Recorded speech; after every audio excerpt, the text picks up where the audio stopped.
I'm parallel grassroots politician, simple, gentle, humble, community-oriented personality, a person who is willing to deny himself in order to provide for his own population, a very persevering and enduring character who has a number of friends as well as enemies, a true politician, a typical politician, a classical politician, and a practical Democrat.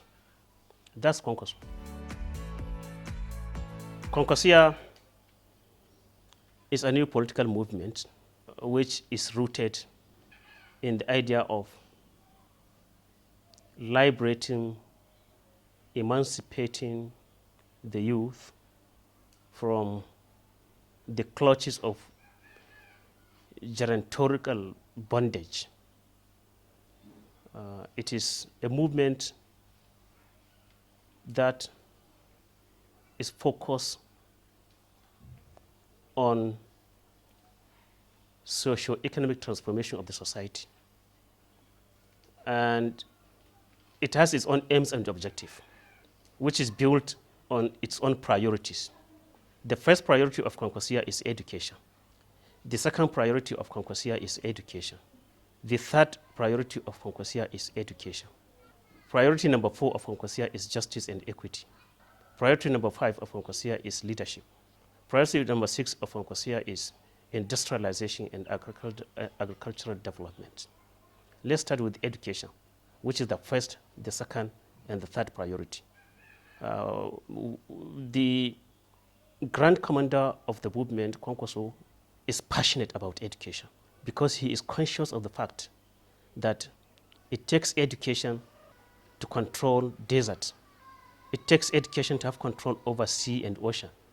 It takes education to live in the Antarctica comfortably. It takes education to overcome diseases. It takes education to control distance and space. It takes education to live longer. And it takes education to overcome poverty. That's why Kwankwasiyyah, as a political movement which metamorphosed into political ideology, has education as its first, second, and third priority. Priority number 4 of the Kwankwasiyyah is justice and equity. We, the Kwankwasiyyah fanatics, are working assiduously to ensure justice and equity in the Federal Republic of Nigeria. Nigeria has everything, but the leaders of Nigeria, denied Nigerians everything because of lack of justice and equity. Because of lack of justice and equity, even though Nigeria is the most resourcefully richest country in the world, yet the most poorest country in the world. This is due to the lack of justice and equity. Because of lack of justice and equity, we have more than 40 million youth who are not employed. Because of lack of justice and equity, we have 80% of Nigerians who are in abject poverty. Because of lack of justice and equity, Nigeria cannot be able to benefit from the resources it has to develop itself because of the problem of justice and equity. Tribal conflict is a reflection of lack of justice and equity. Armed robbery, kidnapping, banditries are a reflection of lack of justice and equity. Wherever there's poverty, there must be violence. Wherever there's violence, there must be lack of development.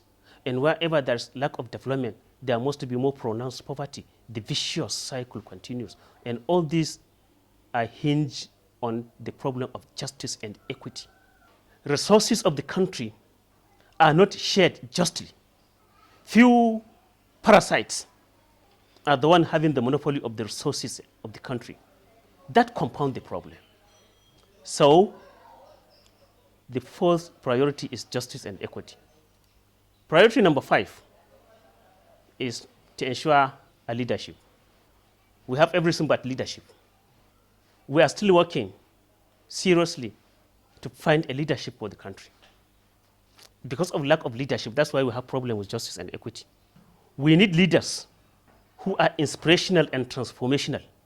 We need leaders who are energetic, up to date, and in tune with their own environment. We need leaders who are sensitive and sensible. We need leaders who are altruistic, those who are willing to deny themselves in order to provide for their own population. Leaders who are selfless. Leaders who are prodigal and frugal. We need leaders who are responsible and responsive. We need leaders who are always awake in order to create room and conducive environment for the population to sleep without any fear, without any trauma, comfortably. And we see that leadership in the personality of Rabi Musa Kwankwaso. We have seen it. He demonstrated that leadership in Kano twice. He was able to transform Kano, to change Kano. Kano is now changed. Kano is now transformed. And we like that transformation. And we are hoping that transformation, if given the opportunity, we are hoping that he will replicate that transformation as a leader, the head, the democratic icon of the Federal Republic of Nigeria. Then the priority number 5, which that priority is industrialization and agricultural development. If we are industrialized, we'll be scientifically and technologically developed. If we are scientifically and technologically developed, we'll be economically powerful. If we are economically powerful, we'll be politically influential in the world. If we are politically influential in the world, we will have control over the world affairs. These are the vision, these are the objectives, they are the sole aims of Kwankwasiyyah. He has the plan. He has the readiness. He has the interest. He has the skills. He has the talent. He has the dexterity to overcome these challenges you mentioned. He has the like-minded followers, like me and you. When he was a governor of Kano, there was a Boko Haram. Kano was hit severely by Boko Haram. Yet, he was able to structurally transform Kano. He was able to socially transform Kano. He was able to economically transform Kano. He was able to politically transform Kano. So, he had the skills of leading under crisis situation.